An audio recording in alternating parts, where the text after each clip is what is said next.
কয়েকদিন আগে অ্যাথলেটের আত্মহত্যার ঘটনায় উত্তাল হয়ে উঠেছিল সাইয়ের কেরল ক্যাম্পাস, আর এবার সাই ক্যাম্পাসের আত্মহত্যার চেষ্টা।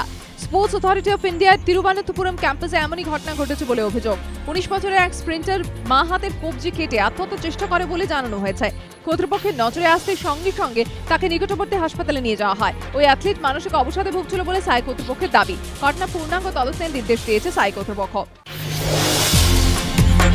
অরূপ বিশ্বাস, শোভনদেব চট্টোপাধ্যায়ের পর এবার সব্যসাচী দত্ত, সুজিত বসু ফের বিধানসভায় তরজায় জড়ালেন শাসক দলের দুই বিধায়ক। বুধবার বিধানসভার উল্লেখ পর্বে রাজারহাট নিউ টাউনের তৃণমূল বিধায়ক সব্যসাচী দত্ত বলেন, ভিআইপি রোডের ধারে গোলাঘাটা থেকে লেকটাউন পর্যন্ত খাল মাটি দিয়ে ভরাট করে দেওয়া হচ্ছে।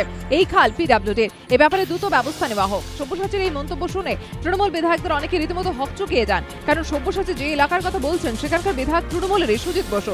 বিরোধীদের দাবি, কারো নাম না করলেও এদিন সব্যসাচী যে সুজিতকে নিশানা করেছেন তা বুঝতে কারো অসুবিধা হওয়ার কথা নয়। এই বিষয়ে সুজিত বসুর কাছে প্রতিক্রিয়া চাইলে তিনিও পাল্টা বলেন, ওখানে পিডব্লিউডি কাজ করছে, জেএনএনইউআরএম প্রকল্পের আওতায় কভার ড্রেন হচ্ছে। ও তো নিজের এলাকায় কোনো প্রকল্পের কাজ করতে পারে না, পারবেই বাকি করে? সারাদিন ইট বালির পেছনে ছুটে বেড়ালে কি কাজ হয়?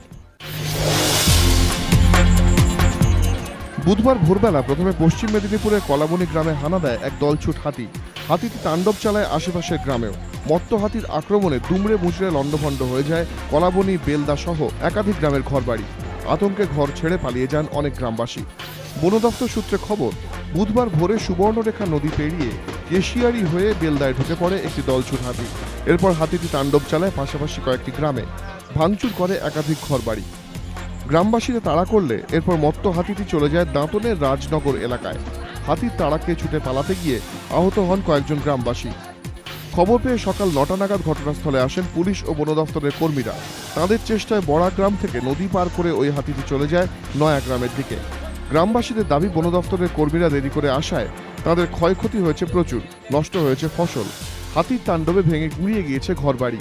আতঙ্কে সাময়িকভাবে বাড়িঘর ছেড়েও চলে যেতে বাধ্য হন অনেকে। হাতিটিকে নয়াগ্রাম জঙ্গলে ফেরত পাঠানোর জন্য চেষ্টা চালাচ্ছেন বন দপ্তরের কর্মীরা।